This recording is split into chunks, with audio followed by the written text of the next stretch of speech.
Thanks for staying with us here at Live Now from Fox as we continue to cover all angles of the implications, the impacts of this escalating conflict that continues in the Middle East, because we know that countries around the world are feeling that pressure.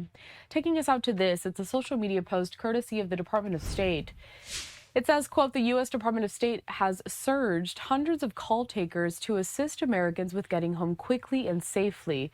From travel assistance to safety guidance, we stand ready to serve Americans aboard 24/7. For travel assistance, call +1 202 501 4444. Now, this topic of evacuations has been something that we have been closely monitoring for the last week or so ever since these strikes first happened. Joining us now to talk about really the challenges, the complexities when it comes to getting people out of these zones in which major conflict is underway is going to be Secretary Patrick Murphy. He is the executive director of the geopolitical unit at the Hilco Group. Patrick, thanks. Good to see you. Good morning. Thanks for being great being with you. Good morning. Thanks again for joining us here. I want to start with first the basics here. So when we talk about getting civilians, foreign nationals out of these active conflict zones, what is really their experience at this moment? What are some of the challenges that they're facing right now just to get to safety? Yeah, when we first are doing it in the middle of a war. We've had the largest buildup of military forces in the Middle East since before the Iraq War back in 2003, a war in which I served in, as you know. But we've already evacuated out of 28,000 Americans from the Middle East back at home. So the State Department is stepping up. They've already chartered over a dozen charter planes to get people out. But that's just that's not the majority of them. And so, like, I know, I have a colleague whose daughter was studying at NYU in Abu Dhabi, and we had to get her out last week, and she did it by a private flight. So whether it's through air, sea, or land, we're doing all we can to get the Americans out of a very, very volatile region. So you mentioned there are just a couple of things that American governments are doing, and really governments in that region, land, air, and sea. How does that coordination work, Patrick, between all of these state leaders here?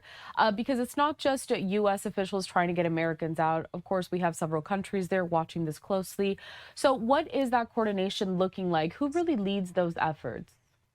Yeah, it's really the State Department to the other departments, the other ambassadors to open up their airspace to maybe utilize some of their assets, and even to use sometimes some of their carriers when you talk about airlines. So but let's be clear, it is not clear. It's not like you walk into the State Department and say, "Hey, I want to go home," and they're going to be your travel agent, right? They're trying to do all they can, but they are inundated with Americans in that region. A lot of college students studying abroad who are or trying to get out of there per the State Department advice. And why is that? That's because not just because we're Israel and the U.S. are hitting Iran, but Iran is hitting obviously the other countries in that region as well, including an airport, international airport in Dubai yesterday. Patrick, going off of this last answer that you gave us here, I want to talk about really the process when someone is trying to evacuate from these regions, because as you mentioned, it's not as easy as just making a call or getting to an airport, especially when it's super active. So anyone that is down there on the ground, if they're not sure what to expect, what can they expect when trying to get out of some of these dangerous zones? Yeah, first thing they should do as an American, they should make sure that they let the State Department know that they're there. Fill out the form. They can do it online, statedepartment.gov.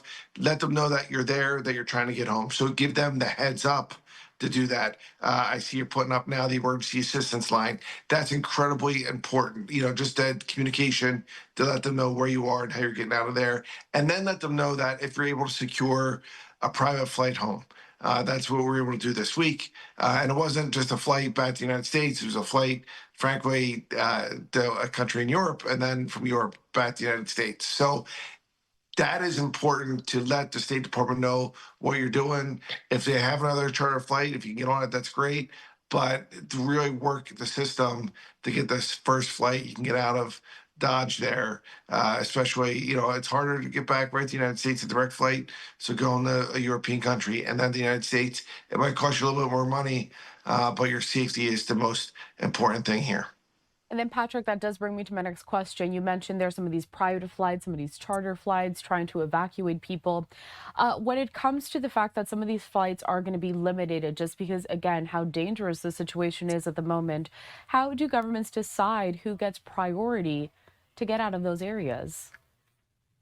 Yeah, I mean, they look at it like, who would be a high value target, right? So it's American citizens, number one. It's folks who are, diplomats, higher level folks that can provide our enemies intelligence, and it's right, back there.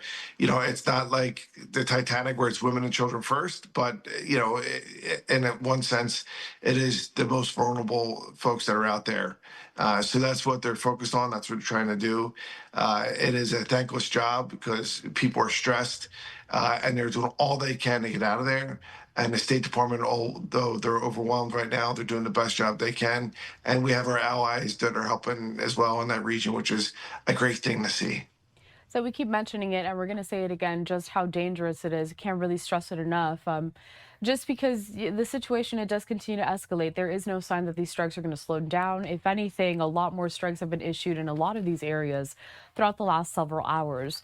Still, though, evacuations remain a top priority. They're trying to get more of those flights out of there. So, Patrick, what kind of security preparation is underway, or do some of these airlines plan for? What is that entire process there, just to make sure that people do get out safely and everyone gets out, alive at least? Yeah, first off, everyone should have what's called a go bag. A go bag, your essentials that, you have your passport, you have your IDs, you're ready to go. If you get a call and hey, a flight's leaving in 90 minutes, you got to get your towel over there because that's not when you should pack. So have that go bag ready to go. But also, other airlines in the private sector are partnering with the public sector, our country and other countries, to expedite more flights coming in and out of that region that could handle not just American citizens, but other citizens in that region that do not feel safe. As you know, drone attacks that Iran are doing, especially on civilian targets, they don't disseminate between Americans and non-Americans. They're just hitting as many folks as they can, and that is the brutality of war. So I really appreciate you all covering this because people are afraid, they're scared, but I will tell you that in the public and the private sector, folks are stepping up to do more of these flights out to European countries and then get them back over to the United States of America.